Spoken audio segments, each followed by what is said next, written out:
네, 조배수 의원입니다.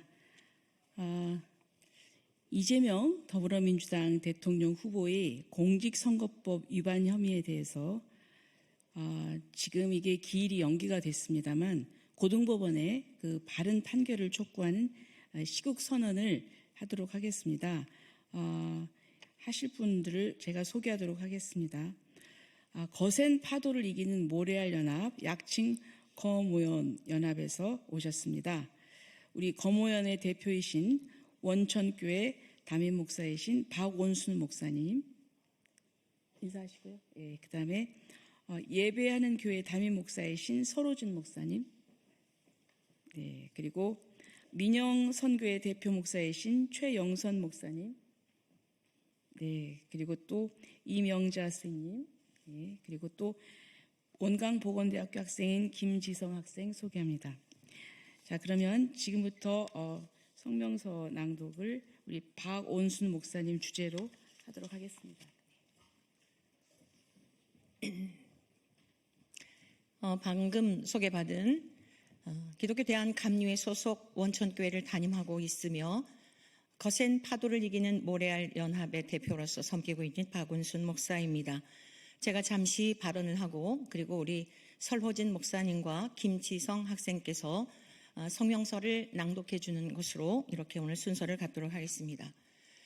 먼저 우리 대한민국 5,200만 힘들고 어려운 시대를 살아가고 있는 국민 여러분 모두에게 이 세상을 창조하신 하나님께로부터 은혜와 사랑과 평강이 넘쳐나시기를 축복합니다.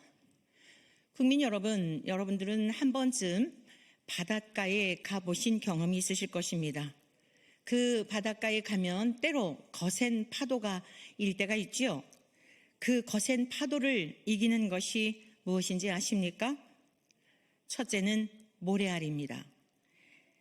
하나님은 모래를 두어 바다의 한계를 삼으셨으며 그것으로 영원한 한계를 삼으셔서 파도가 거세게 일고 있지만 그것을 이기지 못하며 파도가 거세게 뛰놀지만 그것을 넘지 못하게 하셨다라고 성경 에레미야서에 기록되어 있습니다.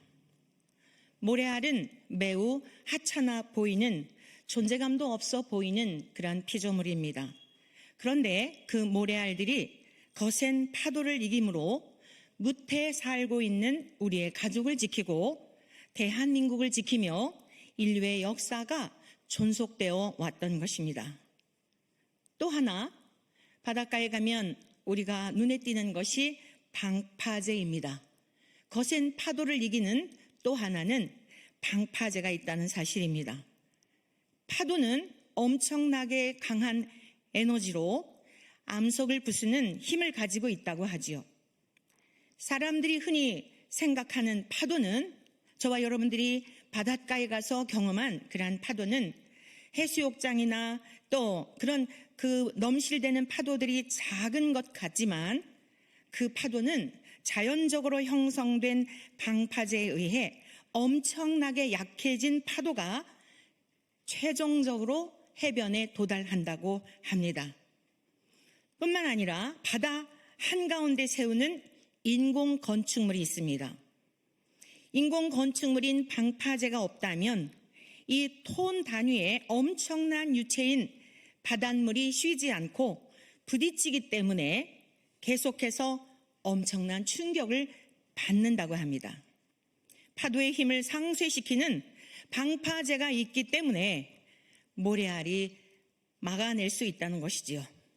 제가 지금 무엇을 말씀드리려고 잠시 바닷가로 여러분들을 안내하였는가 하면 우리 지금 대한민국은 이 세상이라고 하는 거대한 바다와 같은 이 대한민국의 현실 속에 엄청난 파도가 일고 있습니다. 거짓과 기만과 술수와 위선과 가식과 이 엄청난 파도가 대한민국을 삼키려고 넘실대고 있는 것입니다. 특별히 정말 마음에 우리 국민들이 다 마음에 울화를 갖고 있는 것 중에 하나가 무엇인가 하면 사법부가 공정한 판결을 하지 않고 공정과 평등한 판결을 하지 않고 상황에 따라서 또 정치적인 판단을 함으로 말미암아 얼마나 많은 절망을 느꼈는지요.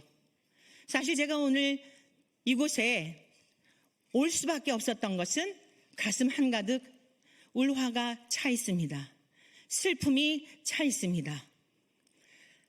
거센 파도를 막아주어야 할 사법부가, 방파제 역할을 해야 할 사법부가 그 파도와 함께 춤을 추고 널뛰기를 하는 그러한 일들로 인하여 힘없는 우리 국민들, 대다수의 국민들은 한 알 한 알 모래알들은 바라보고만 있어야 하는 이러한 현실 속에 지금 우리가 살고 있습니다. 그래도 정말 감사하게 근본의 대법원장님, 조희대 대법원장님을 비롯해서 9분의 법관님들께서 권력과 다수의 바람 앞에 굴하지 않고 이제 나름대로 아쉬운 부분이 있지만 파기자판을 했더라면 어땠을까라고 하는 아쉬움이 있지만 그래도 공정하게 법대로 이렇게 판결한 것에 대하여 위안을 얻고 많은 국민들이 다 밖에 나와 소리내지는 않지만 그래도 아직 우리 사법부가 무너지지는 않았다라고 하는 그러한 위안을 얻게 되었다는 것을 말씀드리고 싶습니다. 많은 국민들이 하나의 모래알들이 되어서 이 거세게 불고 있는 이 다수당의 폭거로 인하여서 얼마나 많은 국민들이 밤잠을 이루지 못하고 어제도 제가 상담 전화 한 통을 받았습니다. 90이 가까우신 어르신께서 머리가 아파 잠을 잘 수도 없고 병원에 가도 이유도 없이 너무너무 고통 중에 있는데 오죽하면 저에게 저 멀리 부산에 계신 분이 전화를 하셨겠습니까?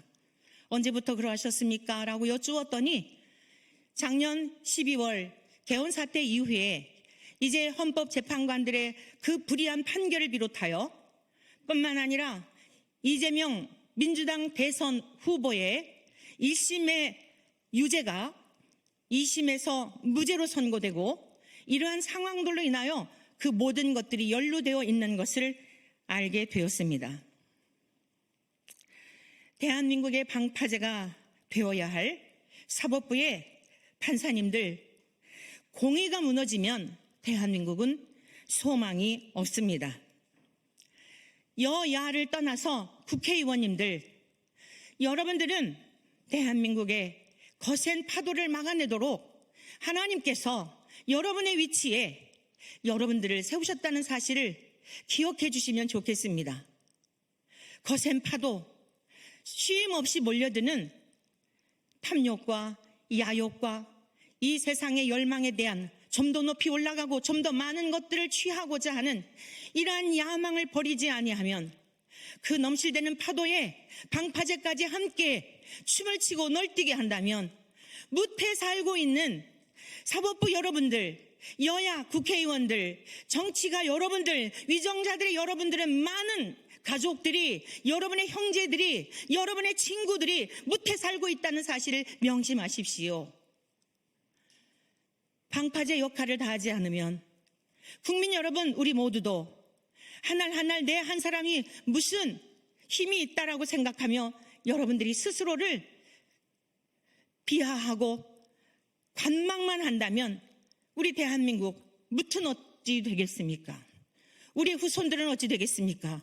자유민주주의 대한민국이 지금까지 우리 선조들의 헌신과 순국 열사들의 자신을 깨뜨려 부서뜨린 이러한 헌신으로 말미암아 우리가 이토록 자유를 누리고 살고 있는 이 평화로움을 우리 후손들에게 정녕 물려줄 수 있다고 생각이 되십니까?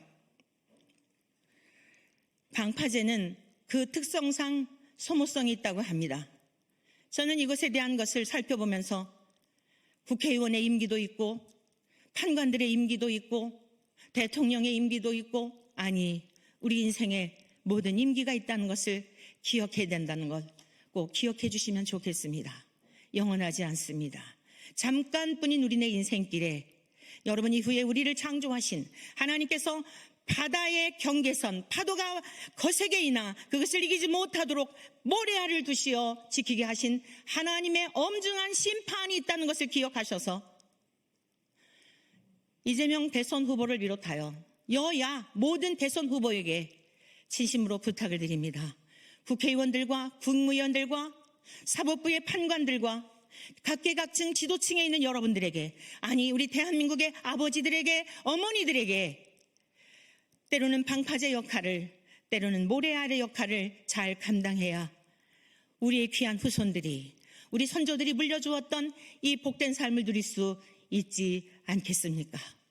거센 파도를 이기는 방파제가 되어주십시오.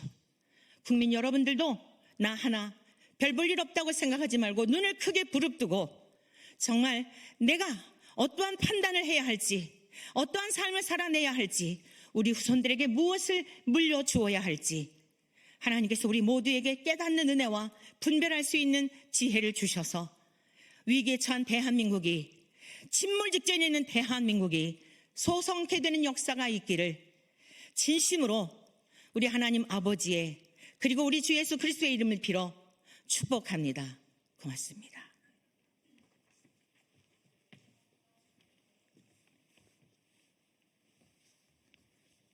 대한민국의 미래와 국민은 안중에도 없는 더불어민주당의 폭거를 규탄한다. 더불어민주당은 윤석열 정부가 들어설 때부터 탄핵을 주장하다 결국에는 헌재 합작으로 그 뜻을 이루었다. 부정선거의 논란 속에 192석이라는 의석을 차지한 후 입법부와 사법부까지 장악하였다. 이제는 행정부까지 장악하여 1인 독재체제와 일국 일당 체제를 꿈꾸며 온갖 악법을 제조하는 그 악행은 점입가경이다. 더불어민주당의 이재명 대선 후보는 수년 전 공직선거법 위반으로 국회의원도 당대표도 될 수 없었다. 그러나 자의적으로 재판기한인 633 원칙을 위반하고 26개월 동안 회피하더니 결국에는 대선 후보까지 되었다. 이에 대법원은 범가에 대해 헌법에 따라 파기 재판을 선고함이 마땅하나 어떤 의도인지 고등법원에 파기환송을 하였다. 이에 민주당은 대법원장 및 대법관들을 향해 정치적인 판결이라는 아수 인수격 해석하에 차마 눈뜨고 볼 수 없는 온갖 겁박으로 고등법원의 판결에까지 영향을 미치고 있다. 결국에는 파기환송심에 대한 고등법원의 5월 15일 1차 선고 공판을 6월 18일로 미루게 하였다. 아연시색할 수밖에 없는 것은 선고 공판을 미루게 한 당일 5월 7일 국회 행정안전위원회가 전체 회의에서 허위사실 공표죄의 구성 요건 중 행위를 삭제하는 내용의 공직선거법 개정안을 더불어민주당 단독으로 통과시켰다. 개정안이 본회의를 통과해 공포되면 해당 내용이 사라지면서 이 후보는 법조항 폐지로 처벌할 수 없게 된다.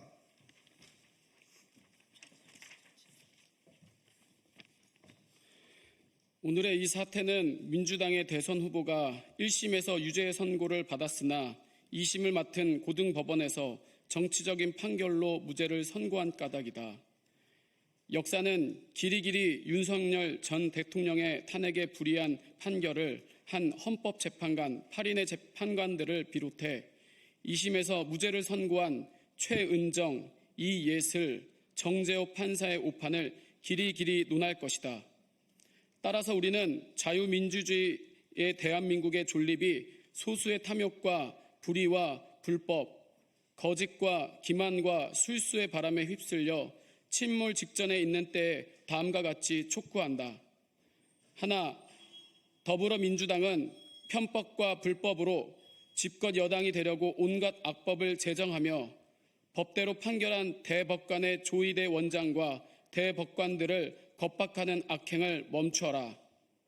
하나, 이재명 대선 후보는 정정당당하게 재판을 받으라. 떳떳하면 왜 재판을 기피하는가? 하나, 고등법원을 비롯해 사법부는 명예를 귀히 여기고 비루한 권력의 하수인이 되지 말라.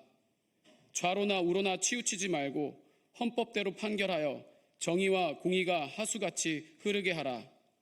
하나, 국민들은 학연, 지연, 인연에 따라 맹목적으로 투표하지 말고 대선 후보들의 사상과 삶의 열매와 행적을 보고 투표하라. 하나, 선관위는 부전선거에 대한 의혹을 제거하여 우리의 후손들이 자자손손 대대로 자유민주주의의 대한민국을 자랑스럽게 여기며 살도록 정직으로 지켜낼 것을 촉구한다. 2025년 5월 8일 거센 파도를 이기는 모래알 연합